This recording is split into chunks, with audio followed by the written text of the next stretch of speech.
கர்த்தருக்கு ஸ்தோத்திரம். இன்றைய காலை மன்னா. சரியான பாதையை தெரிந்திடு. அவர் போகும் வழியில் முன்னாக ஓடி அவரை பார்க்கும்படி ஒரு காட்டத்தி மரத்தில் ஏறினான். லூக்கா 19:4. யாதொரு நோக்கமும் குறிக்கோளும் இன்றி அநேகர் தங்கள் ஆவிக்குரிய ஓட்டத்தை ஓடுகிறார்கள்.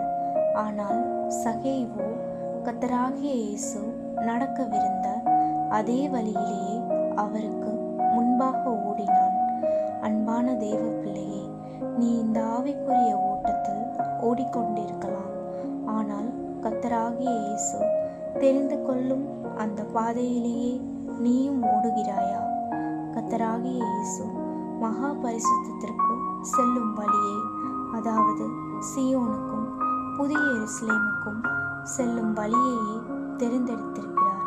அதையே நீயும் தெரிந்து கொள்வாயாக. அது மாத்திரமே அவரை சந்திக்கவும் அவரை முகமுகமாய் தரிசிக்கவும் உனக்கு உதவி செய்யும்.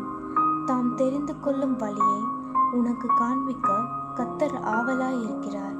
நீ உன் பாதைகளில் நின்று சரியான வழி எதுவென்று பார்த்து விசாரித்து கேட்டல், வழி இதுவே, இதிலே நட என்று உனக்கு பின்னாலே சொல்லும் வார்த்தையை உன் காதுகள் கேட்கும். எரேமியா 6:16, ஏசாயா 30:21. எனவே நீ பெரும் பாதையான வழியின் மேல் உன் இருதயத்தை வைப்பாயாக. எரேமியா 31:21. அதற்கு நேராக உன் முகத்தை திருப்புவாயாக. எரேமியா 50:5. நான் உமது கற்பனைகளில் வழியாக ஓடுவேன். சங்கீதம் 119:32 என்று கூறிய சங்கீதக்காரனைப் போல கர்த்தருடைய வழியில் நடக்க உனக்கிருக்கும் ஆவலை நீ அவருக்கு காண்பிப்பாயாக. தேடுங்கள், அப்பொழுது கண்டடைவீர்கள்.